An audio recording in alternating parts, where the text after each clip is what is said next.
perintah yang ada sanksinya itu dan kemudian juga ada kewajiban dibuat oleh penguasa yang berdaulat. Ya. Jadi menurut hukum merupakan hasil dari perintah. Artinya ada satu pihak menghendaki supaya pihak lain melakukan sesuatu atau tidak melakukan sesuatu. Pihak yang diperintah akan mengalami penderitaan bila perintah tidak dijalankan. Penderitaan berupa sanksi. Suatu perintah merupakan pembebanan kewajiban kepada pihak lain. Maka hal mana terlaksana bila yang memberi perintah adalah pemegang kedaulatan. Jadi di sini unsur-unsurnya bahwa hukum itu ada perintah, ada sanksinya seperti sekarang. Misalnya berupa ancaman pidana seperti kalau tidak memenuhi apa yang di perintah itu, maka kalau dari segi pidana dia akan diancam dengan pidana. Nah, kalau di dalam administrasi dia akan dikenakan sanksi administrasi. Sebagaimana kita tahu sanksi administrasi ini juga banyak macamnya. Mulai ada paksaan pemerintah, ya ada ya hanya berupa peringatan, surat, dan ada kemudian ada juga berupa paksaan dan sampai dengan pencabutan izin dan sebagainya. Nah, seperti di kondisi PSBB sekarang itu misalnya ada pembuatan peraturan daerah atau apa itu yang lebih ditampilkan adalah sanksi administrasi. Tapi walaupun dia sebagai suatu sanksi administrasi itu juga sanksi. Nah, sanksi ini bisa juga di samping itu ada sanksi perdata, artinya bahwa kalau dia menimbulkan kerugian pada orang lain maka dia harus membayar ganti rugi terhadap perbuatan yang telah merugikan tersebut. Tapi yang penting di sini bahwa di situ ada perintah, ada sanksi, ada kewajiban, dan juga ada kedaulatan. Kedaulatan ini adalah terkait dengan wewenang, bahwa yang membuat perintah itu adalah penguasa yang berdaulat.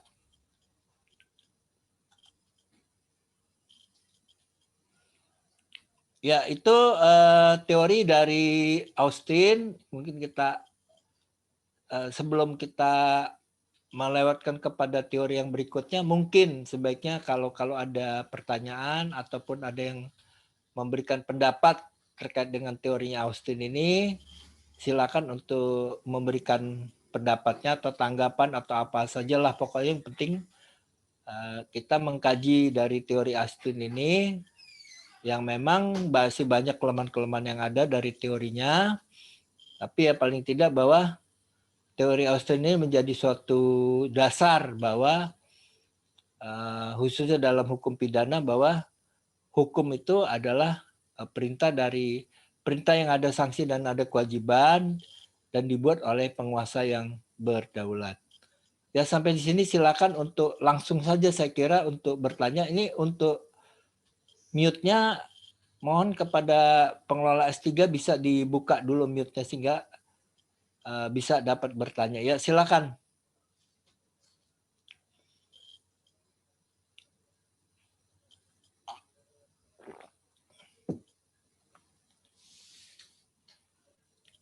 Ya, silakan kalau ada yang bertanya atau memberikan tanggapan, pendapat.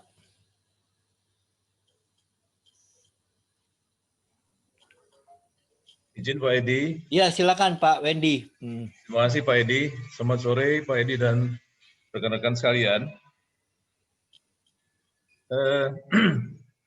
Mengutip teori daripada John Austin, itu kan mengandung perintah dari yang berkuasa.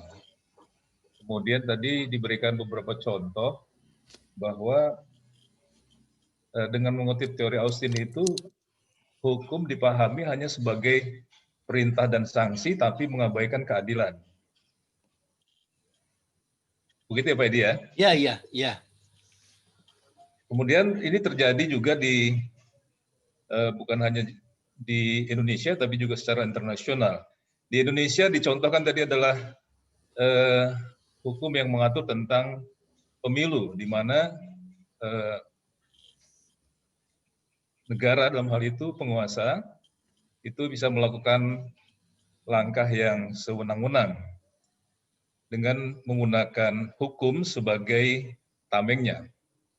Nah, Bagaimana pendapat Pak Edi apabila dalam pelaksanaannya justru penerap hukum itu yang melakukan kesewenangan.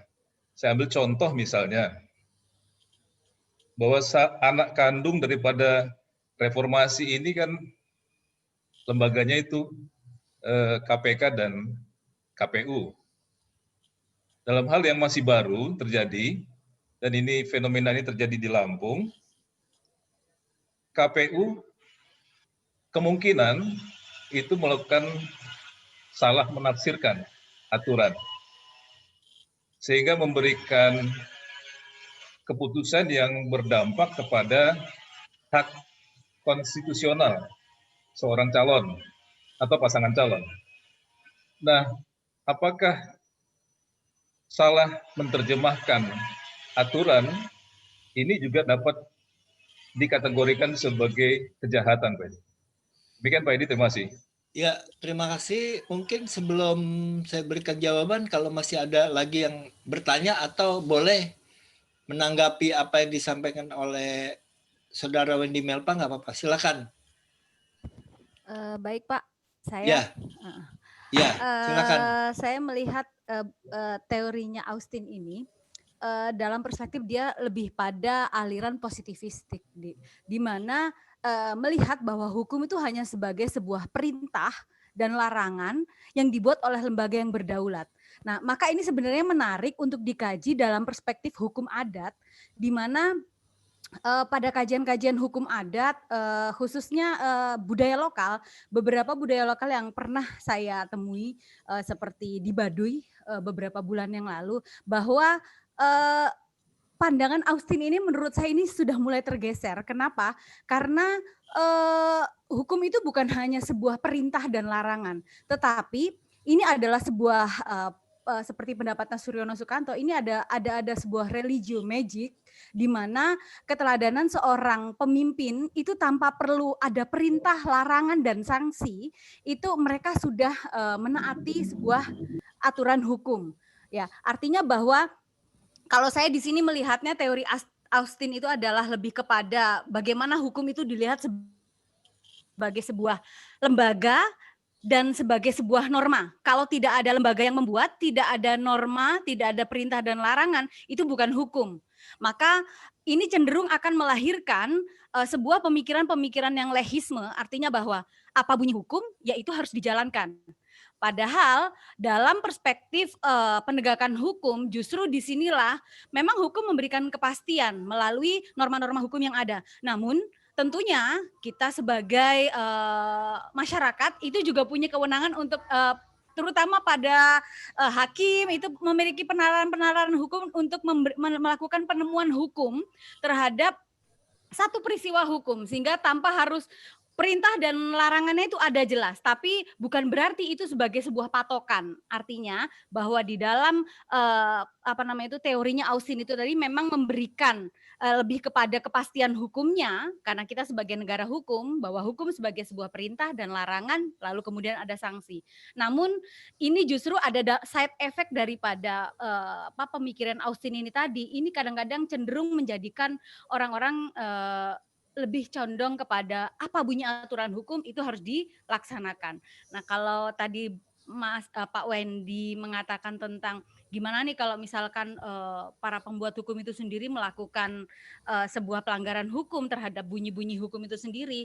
Nah, kalau kita melihat pada hukum itu equality before the law, ya artinya bahwa tidak ada pengecualian terhadap siapapun yang melakukan, bahwa hukum itu memang dibuat oleh lembaga yang berwenang, yakni DPR, kemudian ada bersama Presiden juga ada, dia punya kewenangan untuk membuat perpu.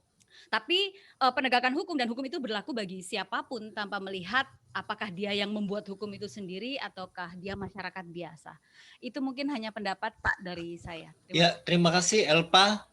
Kemudian kalau masih ada satu lagi, silakan. Selamat sore Pak Edi. Ya, sore. Saya setelah melihat tadi terkait dengan apa yang didefinisikan oleh John Austin itu sebenarnya kalau menurut pemikiran saya,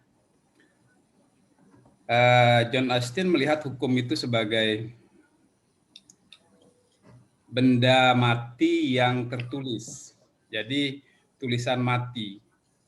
Jadi apabila berbicara keadilan, menurut Austin itu adalah apa yang akan dilaksanakan di dalam persidangan. Jadi sebenarnya menurut pendapat saya, apa yang didefinisikan oleh Austin itu masih sangat relevan. Jadi masalah materi memang adalah kewenangan dari penguasa. Penguasa di sini tentu akhirnya adalah berujung pada siapa yang berkuasa dan bagaimana sistem kekuasaan. Jadi semua materi-materi hukum yang ada sekarang pun sama. Kurang lebih mengatur mengenai perintah, kemudian sanksi, kemudian kewajiban. Itu memang aspek-aspek yang ada dalam setiap aturan. Masalah keadilan itulah bagaimana seorang hakim, seorang jaksa, kemudian bagaimana proses peradilan berjalan, itu baru hidup atau tidak hidup. Jadi menurut pendapat saya, apa yang didefinisikan oleh John Austin itu ya memang ada dalam setiap peraturan-peraturan yang berlaku sekarang. Saya rasa itu Pak Edi, terima kasih. Ya, terima kasih. Saya kira sudah ada 3 penanggap ya yang memberikan baik dalam bentuk pertanyaan maupun tanggapan ya. Jadi saya sampaikan secara umum, walaupun nanti ada beberapa yang khusus. Jadi terkait dengan apa yang sudah disampaikan tadi, secara umum sudah baik, di mana memang kalau kita melihat bahwa hukum itu, apa yang disampaikan Austin itu sampai dengan sekarang ya sebenarnya tidak mengalami suatu perubahan yang berbeda gitu. Artinya apa teori Austin yang pada abad 18 ini sampai dengan sudah kita abad 20 itu bahkan mau masuk abad 21 ya hukum itu ya masih seperti apa yang unsur-unsur dari Austin ini, ada perintah, ada sanksi, kewajiban, ada kedaulatan. Tapi memang kalau tadi Elpa misalnya menampilkan perbedaan dengan hukum adat, itu nggak ketemu Bu dengan teorinya Austin. Karena teori Austin ini hukum itu harus dibuat oleh pemegang kekuasaan yang berdaulat. Nah, padahal kalau hukum adat kan misalnya dia bahkan tidak lahir dari penguasa, tapi bisa lahir dari masyarakat gitu. Jadi hukum itu sebagai norma-norma yang ada di dalam masyarakat. Nah, sehingga kalau normanya itu tidak dijadikan hukum oleh penguasa, maka ya norma-norma masyarakat itu tidak dapat jadi hukum. Nah, padahal di dalam masyarakat yang berlaku adalah hukumnya masyarakat. Maka nanti di dalam kajian-kajian berikutnya kita mengenal adanya keberlakuan hukum secara sosiologis, secara yuridis itu dari segi peraturannya, kemudian secara filosofis itu dari segi filsafatnya, nah secara sosiologis itu bagaimana keberlakuan hukum yang ada di dalam masyarakat. Nah, hukum yang ada di dalam masyarakat, ya seperti kita alami sekarang, itu saja sudah sangat jauh berbeda dengan hukumnya penguasa. Misalnya kita mengenal di dalam hukum pidana itu yang ada di dalam KUHP, misal contoh yang kemarin sedang rame dipersoalkan misalnya tentang perjinahan. Nah, perjinahan itu kalau diatur di dalam pasal 284 KUHP adalah di mana kalau yang sekarang itu hanya berlaku bagi pria atau wanita yang sudah menikah. Nah, padahal di dalam masyarakat, kalau di dalam hukum Islam sendiri misalnya menyatakan bahwa namanya zina itu mau dia sudah menikah, mau dia belum menikah, tapi dia tidak berada di dalam perkawinan, maka kalau dia melakukan hubungan seksual itu zina gitu. Nah, jadi antara yang ada di dalam masyarakat dan di dalam perundangan itu kan ternyata berbeda. Nah, oleh karena itu di dalam RUU KUHP baru, hal-hal yang dulunya bertentangan dengan masyarakat itu dicoba diakomodir. Nah, diakomodirnya itu adalah di mana banyak peraturan-peraturan baru yang mencoba bagaimana peraturan itu sesuai dengan masyarakat, supaya kalau dia sesuai dengan masyarakat, maka secara sosiologis dia bisa berlaku. Tadi sebagaimana kata Bu Elpa, artinya bahwa hal-hal yang sudah diatur di dalam hukum adat dan masyarakat itu bisa juga diberlakukan secara oleh negara dan menjadi hukuman dan diberlakukan. Tapi juga jadi masalah karena masukan-masukan yang ada di dalam masyarakat itu menjadi hal-hal yang kemudian seperti kemarin waktu RUU KUHP itu akan diberlakukan, timbul juga pertentangan, misalnya mengenai marital rape ya. Marital rape itu perkosaan di dalam perkawinan. Ini kan mengambil dari beberapa negara-negara lain bahwa hubungan suami istri itu nggak boleh dengan kekerasan gitu. Nah, kalau suami melakukan perkosaan terhadap istri, ancaman pidananya 12 tahun. Gitu. Tapi di dalam pasal itu, di dalam tindak pidana yang terkait dengan hubungan seksual itu, kalau suami berzina dengan orang lain, hukumannya ancamannya 6 bulan. Maka menjadi ledekan, ya udahlah, merkosa istri kena 12 tahun, tapi selingkuh dengan cewek lain hukuman cuma 6 bulan, ya udah ambil aja yang selingkuhnya, palingnya kalau kena hukuman 6 bulan gitu. Jadi itu ada yang lucu-lucunya di situ gitu. Dan bahkan kemudian ada pendapat waktu itu, ada bahkan jadi disertasi di Universitas di IAIN Jogja kalau nggak salah, yang menyatakan bahwa di dalam Islam itu selingkuh itu nggak dilarang. Jadi hubungan seksual pria dan wanita di luar perkawinan itu nggak apa-apa gitu. Itu menjadi menarik lagi, jadi rame karena ternyata bahwa yang sudah akan diatur pun juga di dalam masyarakat juga timbul beberapa persoalan. Jadi kita melihat bahwa hukum yang berlaku dalam masyarakat itu adalah hukum juga. Tapi kalau dalam teori Austin, sepanjang dia belum diundangkan oleh penguasa, dia belum menjadi undang-undang.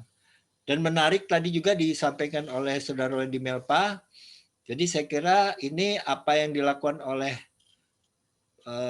yang melaksanakan hukum atau penegak hukum atau penerap hukum, maka dia haruslah melaksanakan sesuai dengan ketentuan hukum. Jadi dia tidak boleh menafsirkan hal-hal yang sudah jelas gitu. Nah ini kalau dia menafsirkan suatu hal yang sudah jelas, dia tafsirkan lagi, nah itu dalam hal ini penerap hukum atau aparat yang melaksanakan hukum inilah dia melakukan suatu perbuatan melanggar hukum. Tapi yang namanya misal kita lihat bahwa KPU akan melakukan suatu pelanggaran hukum, itu bisa saja terjadi. Jangankan di KPU ya, kita mengenal di Indonesia ini ada penegak hukum, itu ada polisi, ada jaksa, ada hakim ya. Itu kemarin saya baru jadi ahli di Pengadilan Jakarta Selatan itu untuk Inspektur Jenderal Polisi Napoleon Bonaparte. Itu beliau adalah Jenderal Bintang 2. Sekarang beliau dijadikan tersangka karena diduga menerima suap 7 miliar untuk penghapusan red notice dari Joko Chandra. Nah itu jadi masih berkembang. Kemudian ada juga di situ ada polisinya, 2 orang, ada Bonaparte, ada Prasetyo Utomo, ada juga jaksanya Pinangki. Nah kita tahu juga bahwa sebelum ini ada hakim ya juga melakukan tindak-tindak pidana. Nah di dalam penyelenggara negara, anggota DPR, ada waktu yang lalu itu ada Musa Jainuddin, kemudian juga ada dari penyelenggara pemilu, bahkan sudah dari dulu ada penyelenggara pemilu mulai dari Mulyana Kusuma, Najaruddin Samsudin itu melakukan pelanggaran. Jadi dalam hal ini pelanggaran yang dilakukan itu adalah lebih kepada orang-orang yang melakukan suatu perbuatan melanggar hukum, tapi kita tidak dapat menyatakan bahwa dengan dia melakukan pelanggaran hukum itu maka hukumnya tidak baik. Bisa saja hukumnya sudah baik, tapi kalau yang melaksanakan hukum itu adalah orang yang tidak baik, maka hukumnya akan menjadi tidak baik. Nah, terakhir dari Pak Ketut Widiarto ini adalah di mana benar sebagai bahwa hukum yang ada di kita itu ya memang hukum yang normatif, yang positifis, yang mana kemudian pelaksanaannya itu akan sangat tergantung bagaimana penerapannya. Tadi sudah saya katakan ya, hukumnya baik, kalau yang melaksanakannya tidak baik, ya hasilnya juga tidak baik. Dan kemudian dengan berbagai praktek hukum di pelaksanaan persidangan dan sebagainya itu menjadikan hukum itu menjadi berbagai hal gitu. Jadi kita menarik kan sudah dari dulu juga seringkali mendengar bahwa kalau ada 3 orang sarjana hukum berdebat, maka akan ada 4 pendapat. Jadi artinya bahwa sarjana-sarjana hukum ini memperdebatkan suatu tentang hukum bukannya mendapatkan suatu kesimpulan, bahkan sebaliknya adalah di mana melahirkan dari 3 orang yang berdebat itu akhirnya melahirkan 4 pendapat. Jadi pada dasarnya bahwa tiap orang yang ada di penegakan hukum ini, baik apakah polisi, jaksa, hakim, advokat, itu mereka punya pendapatnya bisa berbeda antara satu dan yang lainnya, dan pada akhirnya akan melahirkan pendapat yang berbeda juga. Dan pada saat itulah kemudian kalau kita akan melihat di mana keadilan, nah keadilan ini menjadi suatu yang menjadi pertanyaan, karena kan selalu saja di dalam normatifnya dikatakan bahwa rasa keadilan masyarakat. Nah, jadi kita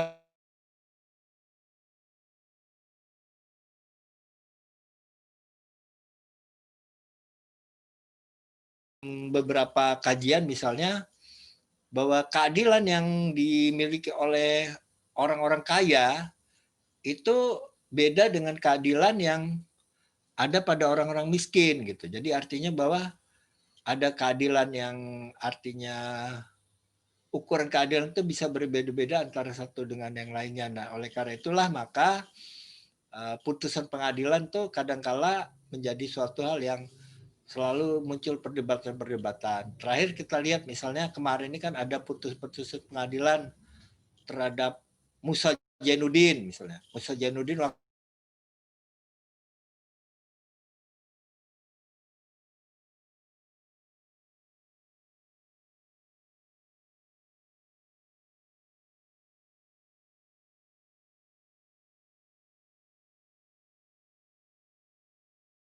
orang lain, oh nggak adil kok, dia korupsi berapa kalau nggak salah 9 miliar gitu, kok malah hukumnya diringankan. Nah, padahal menurut Musa Jainuddin, ya betul saya menerima 9 miliar. Kata.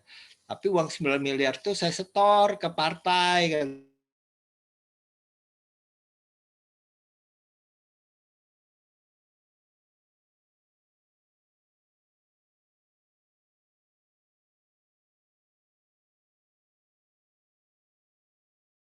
Hakim PK mengurangilah menjadi 9 tahun. Nah, kemarin menarik lagi ada pengurangan hukuman untuk Anas Urbaningrum.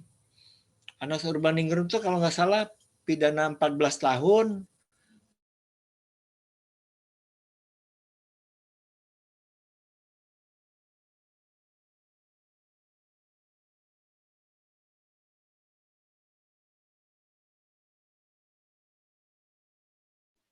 Nggak digunakan oleh dia, tapi digunakan apa untuk partai atau apa dan sebagainya. Dan akhirnya hakim menyatakan bahwa hukumnya diringankan menjadi 6 tahun kalau nggak salah. Nah itu adil bagi Anas, tapi ternyata bagi pihak-pihak lain, oh nggak adil, udah korupsi sekian miliar kok dipidananya ringan. Nah, di Lampung ini juga sedang akan mengajukan suatu peninjauan kembali, yaitu Bupati Hamami. Nah, Bupati Hamami ini udah berkali-kali juga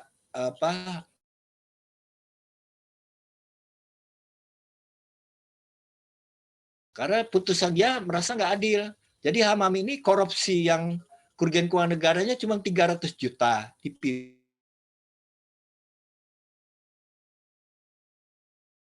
Bupati Lantan, ini bukan Pak Wendy Melpa, tapi Jainuddin Hasan.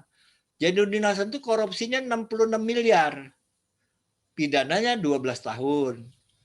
Tapi yang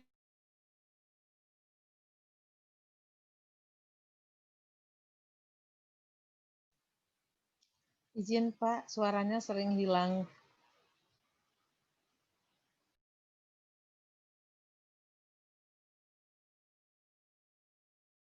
jadi ini mengajukan PK itu dia merasa ya nggak adil, masa korupsi saya dalam putusan saya harus ngembalikan 300 juta, ternyata vonis saya 8 tahun. Ada yang 74 miliar, vonisnya 7 tahun. Itu Pak, jadi mengenai adil nggak adil ini ya kadang-kala menjadi suatu yang ya menjadi suatu persoalan yang nggak habisnya bisa berbagai pendapat itu akan muncul. Ya. Mungkin masih ada lagi yang atau menanggapi atau apa, silakan. Sebelum saya lanjutkan.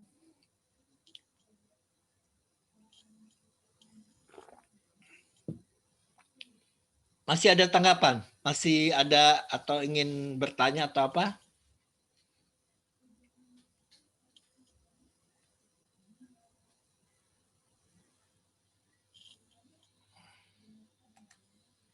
Ya, kalau tidak ada pertanyaan, kita lanjutkan untuk berikutnya. Ini masuk kepada Hans Kelsen ya. Jadi kalau sebenarnya sama, John Austin dan Hans Kelsen ini sebagaimana kata Elva tadi masuk di dalam kelompok positivisme. Jadi pemikir-pemikir hukum yang melihat hukum secara positif ya. Hans Kelsen terkenal dengan the pure theory of law, menyatakan suatu sistem hukum sebagai suatu sistem pertanggapan dari norma-norma di mana suatu norma tertentu akan dapat dicari sumbernya pada norma hukum yang lebih tinggi derajatnya. Norma yang merupakan puncak dari sistem peradilan disebut dengan norma dasar atau Grundnorm. Nah, ini yang kalau Hans Kelsen ini kita waktu dari kuliah semester 1 PIH itu sudah baca dan belajar mengenai Hans Kelsen ini, yang mana hukum itu ditampilkan sebagai piramida terbalik ya. Jadi piramida terbalik. Jadi yang kalau di dalam teori Hans Kelsen benarnya adalah itu paling tinggi itu Grundnorm, jadi norma dasar. Kemudian ke bawahnya peraturan perundangan yang berikut sampai yang terkecil, sampai kalau kita akhirnya ini di Indonesia kita juga menggunakan teori Hans Kelsen ini, yang paling puncaknya itu kita Pancasila. Pancasila itu sebagai Grundnorm. Ini yang seringkali masih jadi ribut di media sosial dan sebagainya terkait dengan Pancasila ini, padahal di dalam undang-undang kalau nggak salah 11 tahun 2012 itu disebutkan bahwa Grundnorm kita itu adalah Pancasila. Nah, di bawah Pancasila kita punya Undang-Undang Dasar 45. Undang-Undang Dasar 45 bawahnya adalah TAP MPR gitu. Di bawah TAP MPR kita ada Perpu. Undang-undang dulu. Kita ada undang-undang. Habis undang-undang kita di bawahnya ada Perpu. Nah, di bawah Perpu kemudian di bawahnya ada PP, peraturan pemerintah. Nah, kemudian ada di situ di bawahnya lagi ada Perpres, termasuk juga peraturan menteri dan sebagainya. Kemudian ada Perda, provinsi, kabupaten, kota. Jadi dia berupa piramida terbalik, tapi yang paling puncaknya adalah norma dasar atau disebut dengan Grundnorm. Tapi kalau kita baca dari bukunya Hans Kelsen, apakah yang dimaksud dengan Grundnorm atau norma dasar ini adalah norma yang tidak dituliskan gitu. Jadi bukan norma yang sebagaimana yang seperti kita Pancasila. Pancasila kan disebutkan 1 ketuhanan yang Maha Esa, 2 kemanusiaan, itu kan udah dituliskan. Tapi kalau di dalam teorinya Hans Kelsen itu norma dasar ini adalah norma-norma yang ada di dalam masyarakat, yang hidup dan berkembang di dalam masyarakat, dia tidak dituliskan. Ya, jadi contohnya adalah misalnya ketuhanan, kemanusiaan, gotong royong dan sebagainya itu adalah suatu norma dasar yang paling tinggi, tapi dia nggak dalam bentuk tertulis. Itu yang teorinya Hans Kelsen. Tapi kita menggunakan teori Hans Kelsen ini menampilkan bahwa untuk urutan pertama kita adalah Pancasila. Nah ini sebenarnya kalau dari segi teorinya Hans Kelsen, dengan kita menampilkan Pancasila itu berbeda dengan teori Hans Kelsen, karena Hans Kelsen menyatakan bahwa guru norm itu adalah norma yang tidak tertulis gitu, yang paling tinggi, yang tidak diperdebatkan lagi menjadi suatu norma dasar di dalam masyarakat.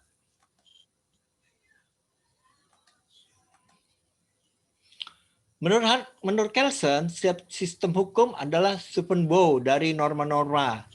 Di puncak sistem terdapat guru norm yang merupakan norma dasar.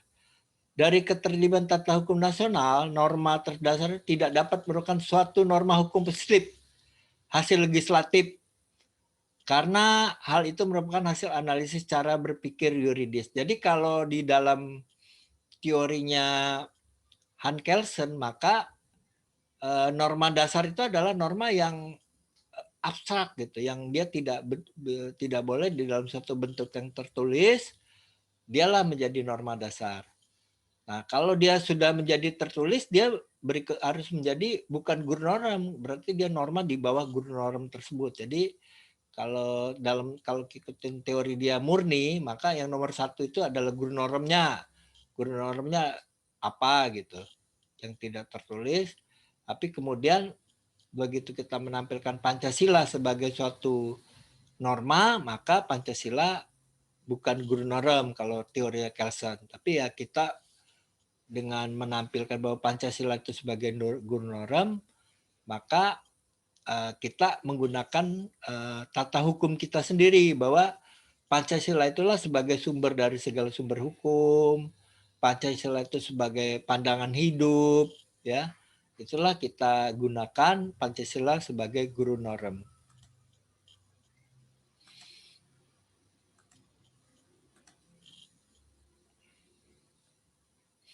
Kelsen menunjukkan bagaimana hukum itu sebenarnya tanpa memberikan penilaian apakah hukum itu cukup adil atau tidak adil.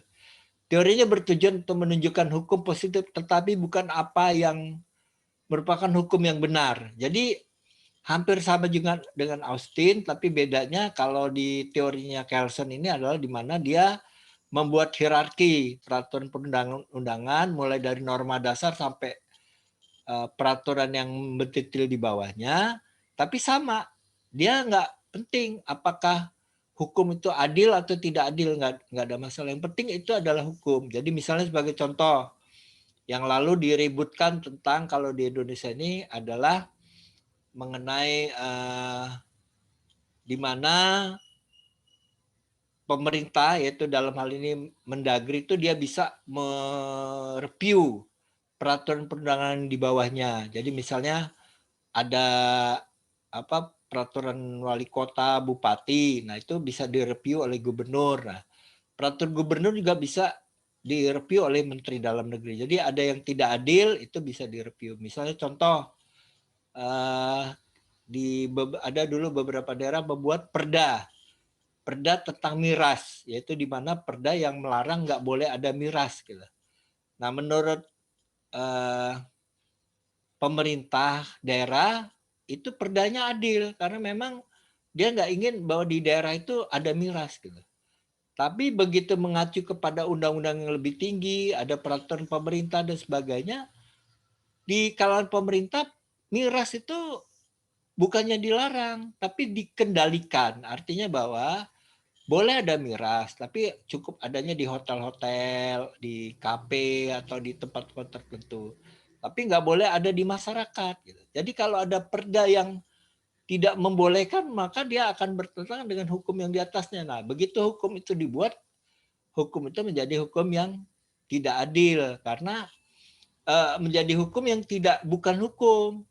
Dari segi adilnya dia adil, tapi dari segi hierarkis dia bertentangan dengan hukum yang di atasnya. Nah, kalau itu dibuat, maka hukum yang seperti itu akan tidak berlaku. Nah, sekarang ini juga lagi rame nih. Ada, kalau nggak salah sedang dibahas di Bar, matiin ini, Bar. Matiin ini, ininya. Yang, iya. Ya, jadi di dalam sekarang ini yang lagi rame, yang saya dengar katanya di DPRD kota itu sedang membahas perda terkait dengan kaitan adanya pelaksanaan sosialisasi di dalam kaitan dengan pilkada. Nah, padahal sebenarnya kalau kita lihat bahwa kan dengan kaitannya pilkada ini adalah ranahnya ranah KPU gitu. Nah, kenapa kok pemerintah kota juga ikut campur ingin membuat suatu peraturan, tapi alasannya karena COVID jadi. Tapi di sana banyak isi-isinya adalah bahwa peraturan itu akan membatasi untuk adanya pertemuan. Jadi pertemuan itu dibatasi hanya misalnya nggak boleh lebih dari 20 orang. Nah, kan akhirnya dalam hal ini orang yang akan sosialisasi, kampanye dan sebagainya akan mengalami kesulitan gitu. Nah, jadi peraturan itu dibuat ya bisa aja dari segi wali kota menganggap bahwa ini perlu dibuat untuk melindungi masyarakat karena COVID. Tapi dari segi bahwa itu peraturan ranahnya penyelenggara pilkada, maka dia nggak boleh membuat peraturan itu. Nah, itu jadi dalam hal ini untuk adanya peraturan perundangan yang dibuat itu dia nggak lihat bahwa ini adil tidak adil, apakah ini akan baik tidak baik, tapi lebih kepada hierarkisnya, apakah dia bertentangan tidak dengan undang-undang. Tadi juga di dalam hal apa yang ditanyakan oleh saudara Wendy Melpa terkait dengan adanya KPU menafsirkan peraturan, itu kan sebenarnya di mana KPU Lampung Selatan itu dia membaca dari PKPU 9/2020. Nah, PKPU 9/2020 itu dia mengacu dari Undang-Undang 10 tahun 2016. Undang-Undang 10 2016 itu ternyata sudah ada judicial review ya. Judicial review itu terkait dengan seorang yang pernah dipidana 5 tahun. Jadi seorang untuk calon itu tidak boleh dipidana 5 tahun, tidak boleh dipidana dengan ancaman pidana 5 tahun.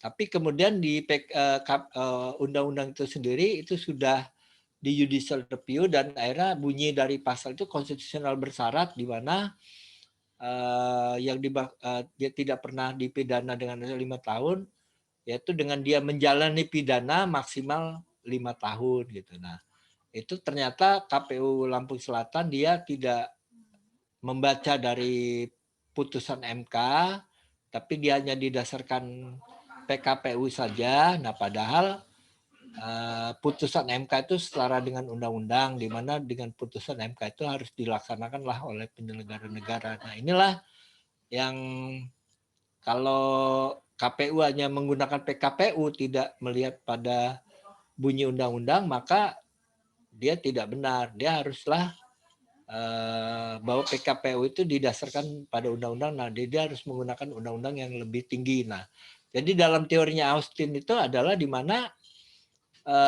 suatu keberlakuan undang-undang itu akan dilihat pada undang-undang yang lebih tingginya. Kalau undang-undang yang lebih tingginya itu ternyata dia dalam hal ini memberikan pengatur yang berbeda dengan yang lebih rendah, maka yang berlaku adalah undang-undang yang lebih tinggi.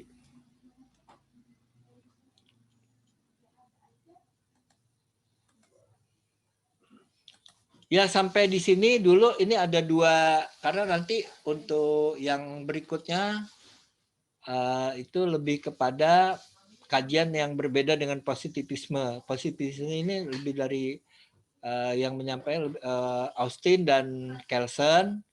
Nah, mungkin dari teori Kelsen ini silakan kalau ada yang punya pertanyaan ataupun tanggapan dari teori ini. Jadi untuk pertemuan hari ini kita cukup mengkaji teorinya Austin dan Kelsen, dan mungkin nanti untuk teori yang sosiologis akan dikaji pada minggu akan datang. Ya, silakan untuk untuk yang memberikan tanggapan, pertanyaan, silakan.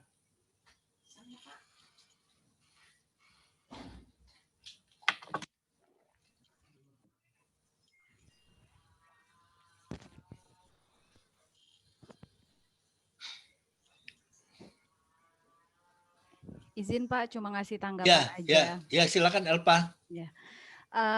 Menarik memang kalau kita bicara tentang Austin dan Kelsen, selain positivistik, saya melihat kalau Kelsen itu termasuk aliran teori hukum murni ya Pak ya. Iya. Dia akan melihat bagaimana bahwa undang-undang itu lahir dari undang-undang, hukum itu lahir dari hukum. Maka kemudian tadi Bapak mengatakan bahwa ada teori Steuvenbauer teori akan melihat bagaimana hukum itu dia berjenjang. Saya ingat sekali ini beberapa dosen saya di Pasca ketika di Brawijaya dulu mengajarkan tentang Steuvenbauer teori. Lalu kemudian di bukunya Ibu Maria Farida Indarti dari Undip ini juga mengajarkan Maria tentang Farida UI. Ya UI Pak, maaf ya. Itu menjelaskan tentang teori ilmu perundang-undangan gitu Pak ya. Lalu kemudian mengkaitkan lagi dengan teorinya Hans Nawiaski dan Adolf Merck. Di situ kaitannya dengan teori hukum murni itu tadi. Memang saya sepakat dengan Bapak bahwa ketika kita bicara tentang norm, ini adalah kita bicara tentang nilai. Maka ketika bicara tentang Steuvenbauer teori ini tadi, sebagai norma tertinggi itu adalah Pancasila, di mana di dalamnya tidak ada perintah. Di dalamnya hanya ada nilai tentang ketuhanan, kemanusiaan, kemudian persatuan, kemudian permusawaratan, dan tentang keadilan. Lalu kemudian ini diejawantahkan di dalam sebuah Grundgesetz kalau menurut Hans Nawiaski itu tadi. Ya, di mana ketika sudah bicara tentang Gesetz ini tadi, kita akan bicara tentang perintah, ada sebuah aturan. Maka di dalam undang-undang ini kan Undang-Undang Dasar 1945 sudah ada ketentuan-ketentuan tentang siapa presiden, warga negara itu siapa ya. Lalu kemudian ada formal gazette. Formal gazette ini bentuknya adalah undang-undang di mana aturan-aturan itu sudah bentuknya jelas, undang-undang nomor berapa, tahun berapa dan lain sebagainya. Lalu kemudian yang terakhir adalah Autonomsetzung. Sebenarnya lebih panjang lagi itu namanya Pak. Itu merupakan PP, Perda dan Perpres, dan ini menarik untuk dikaji dalam hal itu ya Pak ya. Ketika kita melihat kebijakan, menganalisis tentang kebijakan, maka teori hukum murninya Hans Kelsen, Hans Nawiaski dan Adolf Merck ini tadi ini bisa dijadikan sebagai dasar pijakan untuk menganalisisnya. Begitu atau bukan Pak? Mohon pencerahannya. Ya, saya kira sebelum itu mungkin ada lagi dulu yang lain. Izin Pak Edi. Ya, silakan. Izin Pak. Ya, siapa dulu? Wendy dulu, Wendy. Pak Wendy dulu ya. Ya, Wendy. Sore Pak Edi dan rekan-rekan. Memahami teori dari Hans Kelsen itu di mana puncak tertingginya adalah Grundnorm dan menghasilkan sebuah aplikasinya yang namanya hierarki peraturan perundang-undangan. Jadi kalau Grundnorm itu tidak tertulis, sementara yang lainnya di bawahnya itulah tertulis sampai tingkat yang paling rendah. Ya. Nah, dalam bukunya Profesor Jimli Asidik, beliau memperkenalkan yang namanya hierarki substantif dan hierarki etik. Pertanyaan saya, Pak Edi, keberlakuannya seperti apa ini yang namanya hierarki substantif dan hierarki etik tadi? Karena juga tidak termasuk dalam Grundnorm, tetapi juga tidak tertuang dalam hukum yang tertulis. Demikian Pak Edi, terima kasih. Ya, yang lain masih ada satu orang lagi, silakan. Ya, mohon izin Pak. Iya, silakan. Ya, Assalamualaikum warahmatullahi wabarakatuh. Selamat sore. Ini nggak ada gambarnya, siapa ini yang ngomong ini? Nur Hayati. Oh, Nur Hayati ya, silakan Nur Hayati. Ya. Oh iya, baik Pak. Ini terkait, pertanyaan saya terkait dengan hukum yang sekarang sedemikian kompleksnya hadir pada kehidupan masyarakat, dan ketika kita bicara teori hukum murni, di mana hukum itu harus dipisahkan dari elemen-elemen non-hukum, menurut Bapak apakah pada kondisi seperti ini teori-teorinya Kelsen itu masih tepat untuk digunakan, mengingat sekarang hukum sudah lintas jurusan, kemudian juga bagaimana kita melihat masyarakat juga sudah begitu mendominasi terhadap aspek-aspek hukum, dan seperti halnya yang kita tahu bahwa hukum itu seringkali tertinggal dengan perkembangan masyarakat. Apalagi ketika kita tahu hukum itu sudah dimasuki oleh unsur-unsur politis. Saya melihat bahwa teorinya Kelsen ini untuk Indonesia menjadi kurang pas, dalam arti apakah kalau kita memang menerapkan teori hukum murni, hukum itu akan benar-benar bermanfaat bagi masyarakat. Apalagi kondisinya banyak sekali peraturan-peraturan hukum yang ternyata tidak benar-benar murni, artinya unsur politis pun begitu luas. Nah, mohon pencerahan Pak, bagaimana kita menggunakan teori Kelsen ini pada masa sekarang? Idealnya itu seperti apa kita melihat perspektifnya Kelsen pada masa itu dengan perkembangan hukum yang terjadi sekarang? Terima kasih. Ya, jadi 3 orang ya, saya kira saya akan tanggapi juga secara umum dulu dan kemudian nanti ada spesifik dari masing-masing penanya dan penanggap. Jadi memang tiap teori pun, apalagi teori itu dibuat pada masanya, yang Kelsen ini juga pada abad 18 ya, dan bagaimana teori itu masih bisa berlaku dan sebagainya itu biasanya banyak juga kajian-kajiannya. Tadi juga Kelsen itu juga ada dikaji oleh Hasnawiaski dan sebagainya. Juga sampai dengan sekarang, misalnya dengan berbagai teori-teori yang ada, itu juga masih dikaji dengan berbagai teori-teori yang baru. Ya seperti Bapak Ibu Saudara ini kuliah S3 ini diharapkan nanti bisa mengkonstruksikan suatu teori-teori baru yang mana teori-teori yang lama itu sudah nggak berlaku lagi, tapi saudara punya bisa menimbulkan suatu teori-teori baru, itulah nanti lahirnya seorang doktor ilmu hukum gitu ya. Nah, teori Kelsen ini mau tidak mau memang juga banyak kelemahannya. Tapi walau banyak kelemahan, kita Indonesia menggunakan teori Kelsen ini. Kita juga sebagaimana tadi saya jelaskan, kita menggunakan ada sumber hukum yaitu Pancasila sebagai guru normnya, dan kita menggunakan juga hierarki peraturan perundangan, yaitu kita ada di bawah Pancasila itu ada UUD 45, ada TAP MPR, ada undang-undang, ada Perpu, ada PP, ada Perpres, sampai dengan ada Perda. Nah, di sini tunjukkan bahwa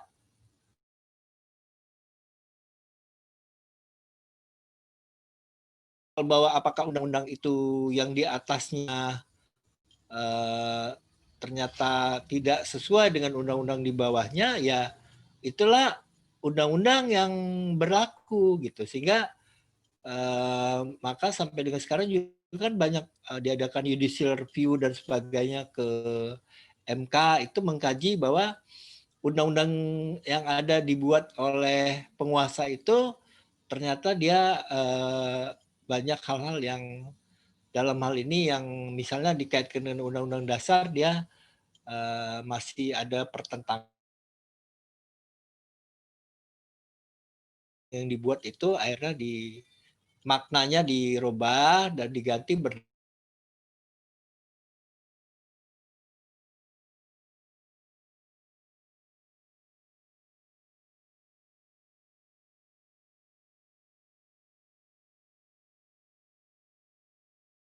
banyak peraturan-peraturan yang juga sudah dibuat, bahkan ada Perpres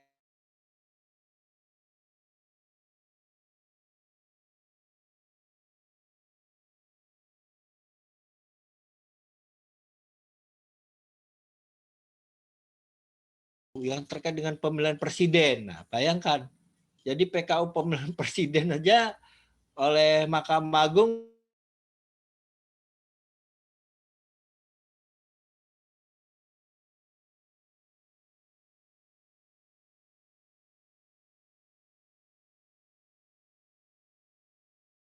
karena ternyata bahwa ya walaupun sudah ada hierarki peraturan perundangan, maka peraturan perundangan yang ada itu juga dia menimbulkan masih adanya masalah-masalah, dan oleh karena itu penggunaan hukum Han Kelsen ini walaupun di sana sini masih ada kekurangan, tapi kita tetap menggunakan karena Undang-Undang nomor kalau nggak salah 12 2011 itu kita menggunakan hierarki peraturan perundangan, jadi masih dipakai seperti itu. Walaupun nanti di dalam teori nanti ada teori sosiologis itu akan menampilkan bahwa teorinya Austin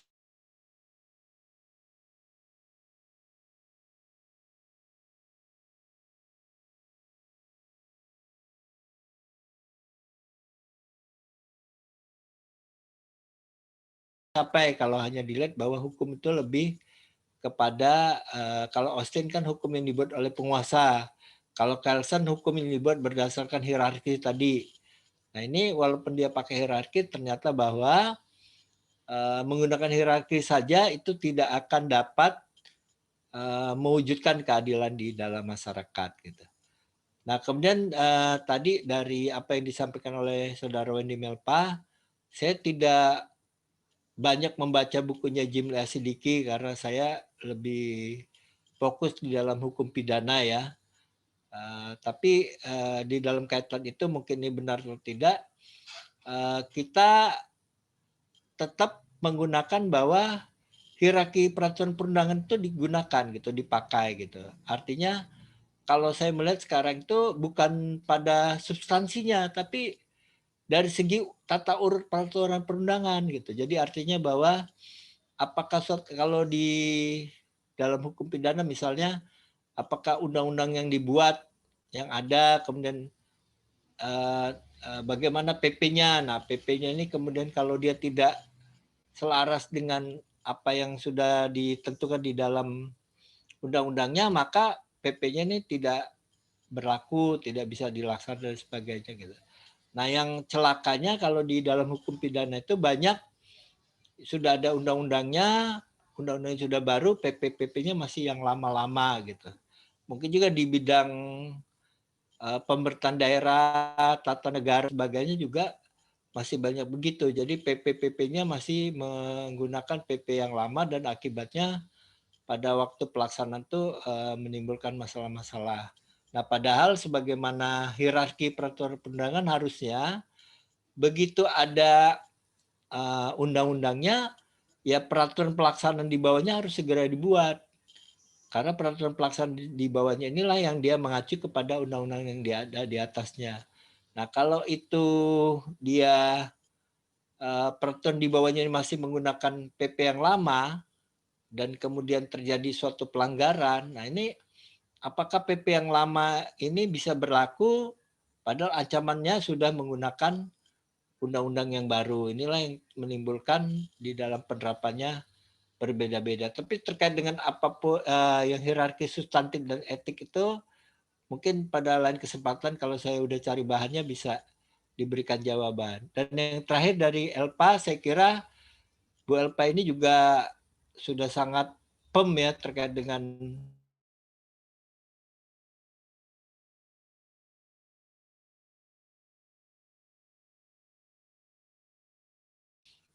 kita bisa dieksplor lagi karena memang di dalam perkuliahan ilmu hukum ini ya saya merasakan bahwa kalau bahannya hanya dari saya saja itu juga sangat kurang gitu. Maka saya juga sangat menyarankan pada mahasiswa untuk bertukar pikiran, untuk juga menyampaikan pendapat-pendapat, pengalaman-pengalaman dan sebagainya. Nah, dengan itu bisa memperkaya teman-teman yang lain karena sebenarnya kalau di dalam perkuliahan ini kebetulan saya itu S3 tahun 96.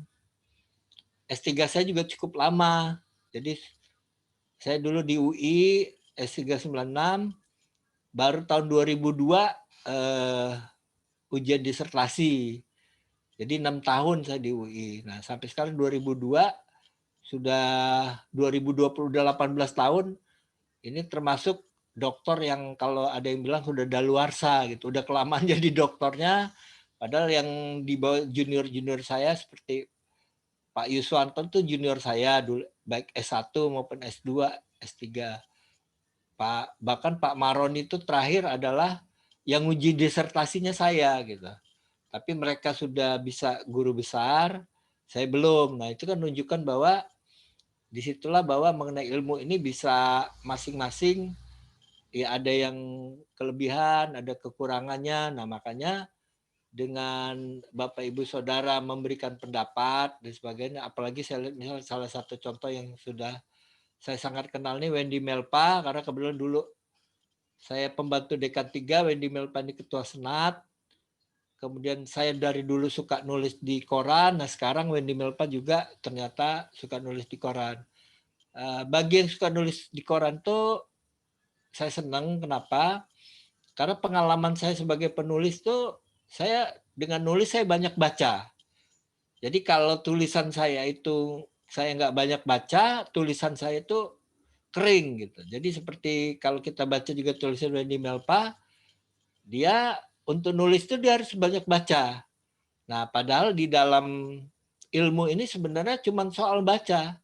Kebetulan bacaan yang saya baca itu saya udah duluan tahun 96 saya udah baca mengenai Hans Kelsen, mengenai Austin, itulah yang kemudian saya sampaikan gitu.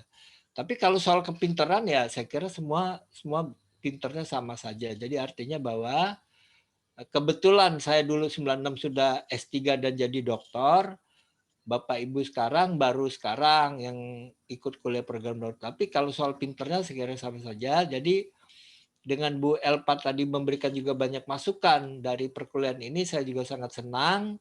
Mudah-mudahan nanti ini bisa menjadi masukan untuk kawan-kawan sekalian yang lain. Tapi yang untuk akan datang, saya berharap ya yang lain-lain ini juga punya pertanyaan atau tanggapan gitu. Jadi jangan istilahnya kalau kita main-main lu lagi gitu. Jadi istilahnya yang itu aja, nanti Wendy, Elpa, Noreati, Ketut gitu. Yang lain cuman diem dengerin atau jangan apalagi karena ini Zoom ada yang udah tidur, ada apa gitu. Kita kan nggak tahu gitu. Tapi harapan saya yang akan datang semua berpartisipasi, karena kalau yang lalu untuk mata kuliah ini bahkan kita nggak ada UASnya, tapi saya nggak tahu nanti dari Prof. Iswanto ataupun dari Pak Paki, tapi terakhir itu adalah tugas di dalam bentuk makalah, tapi ini dipresentasikan, jadi dipresentasikan, nanti kita akan perbaiki dan sebagainya, dan kemudian makalah ini kita cetak jadi buku. Nah itu sebagai tugas akhir, barulah kita dosen akan memberikan nilai gitu. Ya saya kira demikian untuk pertemuan kita pada hari ini, karena ini sudah masuk ke hampir 5:30 di jam saya. Mudah-mudahan ini bermanfaat bagi Bapak, Ibu, dan Saudara sekalian. Terima kasih. Wabillahi taufiq wal hidayah. Wassalamualaikum warahmatullahi wabarakatuh. Waalaikumsalam warahmatullahi Ya. wabarakatuh. Waalaikumsalam warahmatullahi wabarakatuh.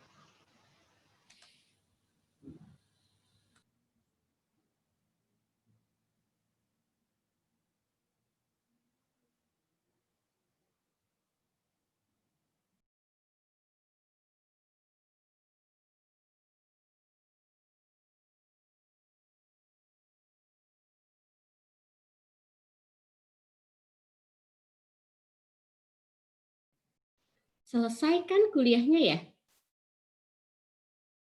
Ada sesi lain nggak, teman-teman? Nanti selesainya kalau udah wisuda, Bu. Ya, Kita bisa teman-teman, quit nggak sih di selesai. sesi ini? Buat hari ini ya. Udah ya? Perkuliahan hari ini sudah selesai. Ah, Sampai selesai ya, jumpa mohon izin di quit sesi ya. perkuliahan berikutnya. Oke. Selamat sore teman-teman. Sampai ketemu Oke, semua. sampai ketemu.